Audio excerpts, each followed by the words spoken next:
हाय students, समजले का? Short problems घेतले होते ते केस स्टडी AS10 वरती, accounting standard 10. What is the heading of AS10? That is PPE, property plant and equipment. एक एक मार्काच्या केसेस घेतलेल्या होत्या. Now we will take another problem. Second case. The carrying cost of machine in the balance sheet is rupees 30 lakh. Original cost of rupees 46 lakh. This machine has been revalued as rupees 36 lakh. How will you make accounting treatment of gain of rupees 6 lakh? See, बघा काय आहे, मराठीतून समजून सांगते. Carrying cost जी आहे आपल्या मशीनची ती 30 लाख रुपये आहे बॅलन्स शीटला. ओके, तिची मूळ किंमत ओरिजिनल कॉस्ट जेव्हा घेतली तेव्हा 46 लाख होती.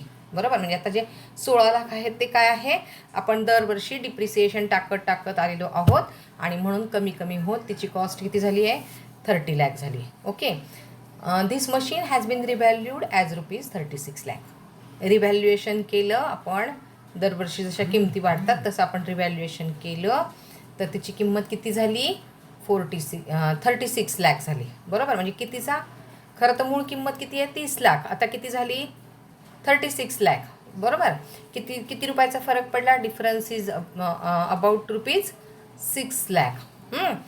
मग या 6 लाख जो वाढली आहे की नाही, इन्क्रीज आहे म्हणजे गेन आहे, 6 लाख रुपीजचा गेन आहे.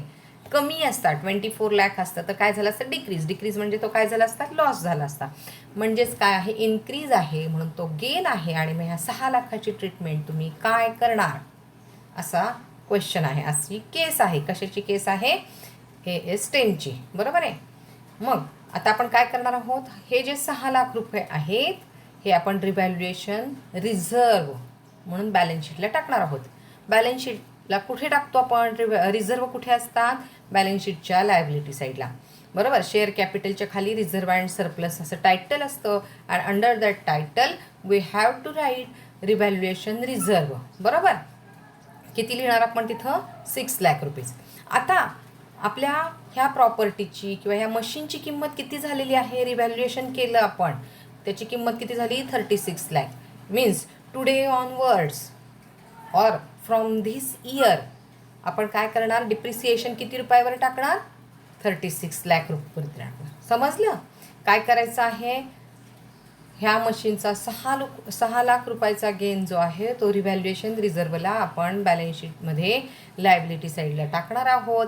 आणि दरवर्षी यापुढे आपण डिप्रिसिएशन किती लाख रुपयावर टाकणार, 36 लाखवर. अंडरस्टूड, समजली केस. Okay, now 6. Next, number 3. L&T installed a machine at a cost of rupees 10 lakh.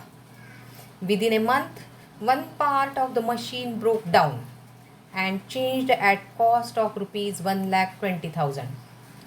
The old part was sold for scrap value of rupees 15,000. What should be the treatment of? बघा आता मी समजून सांगते तुम्हाला. L&T, Larsen and Toubro असं त्या कंपनीचं नाव आहे.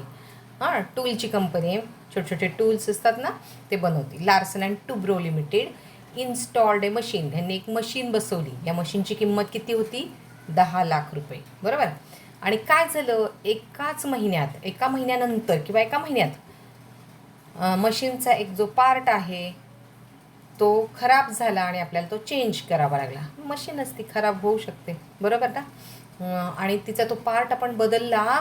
त्या पार्टची किंमत होती 1,20,000 रुपये. बघा आता काय झालं, हा जो तुटलेला पार्ट होता, मोडका खराब झालेला पार्ट होता, हा आपण स्क्रॅपमध्ये भंगारमध्ये विकला आणि त्यातून पैसे किती आले आपल्याला, 15,000 रुपये आले.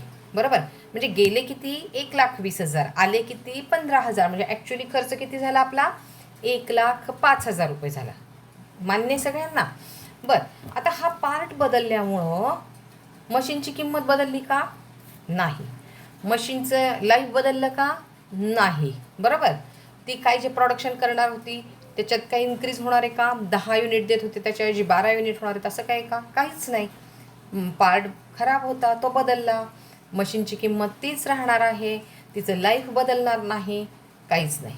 आणि आपला खर्च किती झाला नक्की? 1,20,000 जरी गेले तरी भंगारातून त्या पार्टचे पैसे किती मिळाले? 15,000. म्हणजे 1,20,000 मायनस 15,000 म्हणजे आपला खर्च किती झाला? 1,05,000. आणि खर्च झाला म्हणजे तो आपण कुठे टाकतो? प्रॉफिट अँड लॉस अकाउंटच्या डेबिटला. समजलं? आता जरा ॲन्सर कसं लिहायचं ते सांगते.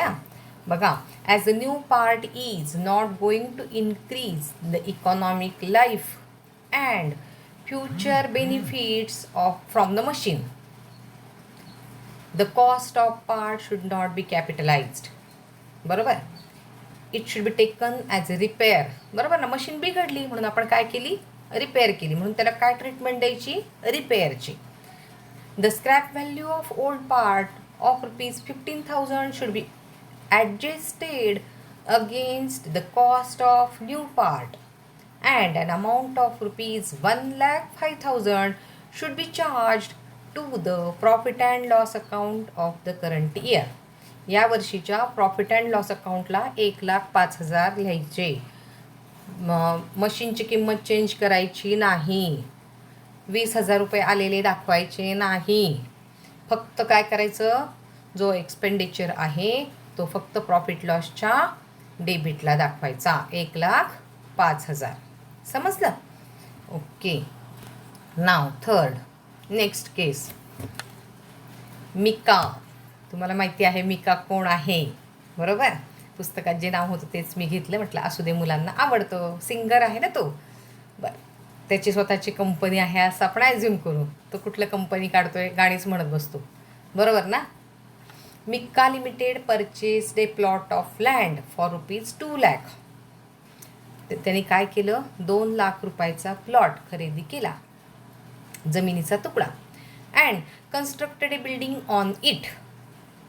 त्याच्यावरती मोठी बिल्डिंग बांधली. 70,00,000 रुपये खर्च केला. बघा, 2,00,000ची जमीन आणि 70,00,000ची बिल्डिंग. बरोबर? It has also incurred the following expenses in the process. आता आणखी हे करत असताना त्याला काही कामं करायला लागली असतील, त्याला काही खर्च करावा लागला असेल. बरोबर? आता आणखी कोणता खर्च त्याला करावा लागला?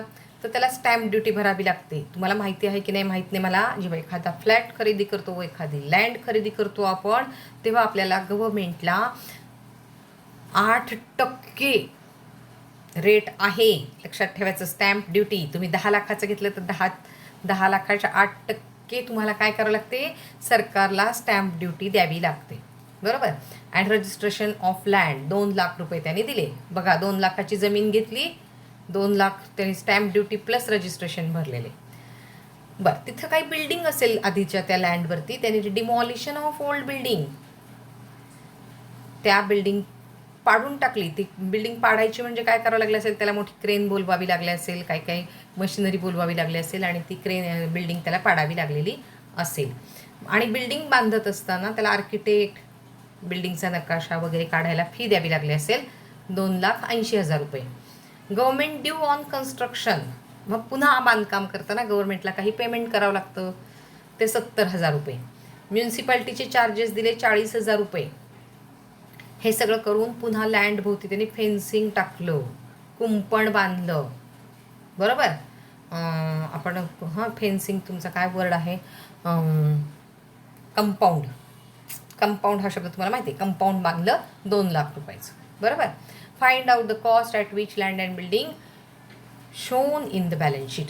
आता हा सगळा खर्च त्याने त्याच्या त्या बिल्डिंगवरती केलेला आहे. बरोबर? मग आता त्याच्या बिल्डिंगचा खर्च किती येईल? आता जमिनीचा खर्च आपण वेगळा लिहू आणि बिल्डिंगचा खर्च आपण वेगळा लिहू. सॉरी.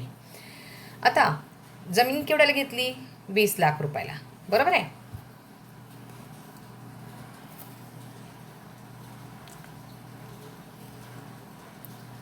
स्टॅम्प ड्युटी केवढ्याला घेतली? स्टॅम्प ड्युटी किती दिली? सॉरी, 2,00,000 रुपये. पुन्हा ती लँड तयार करण्यासाठी तिथं जी ओल्ड बिल्डिंग होती ती पाडून टाकली 3,00,000 रुपये. म्हणजे 20 आणि 2 22 आणि 3 25,00,000 रुपयाची लँड झाली. बरोबर? लँडची किंमत किती आहे? प्लेन लँड झाली, प्लेन. त्याच्यावरती काहीही बांधलेलं नाही. अशी लँड केवढ्याची 25 लाखाची. आता बांधकामाचा खर्च काय आहे? कन्स्ट्रक्शन 27 लाख, आर्किटेक्चर आणि इंजिनियर फीज 2,80,000, गव्हर्नमेंटला दिले 70,000, म्युन्सिपाल्टीला दिले 40,000, कंपाऊंड बांधलं 2 लाख. अशी बिल्डिंगची किंमत किती झाली? 75,90,000. म्हणजेच आपण आपल्या बॅलन्स शीटमध्ये लँडची कॉस्ट किती लिहिणार? 25 लाख आणि बिल्डिंगची किती लिहिणार? 75,90,000. समजलं? ओके. आता फक्त एकच प्रॉब्लेम राहिलेला आहे. आणखी 2 आहेत, 3 आहेत, 2 आहेत, थोडेसे जरा मोठे आहेत, थोडे वेगळेच ॲडिशन आहे. ते मी नेक्स्ट लेक्चरला घेते. थँक्यू. थोडीशी घाई केली नाही तर तरी पण 10-11 मिनटाचा झाला व्हिडिओ. Okay, thank you.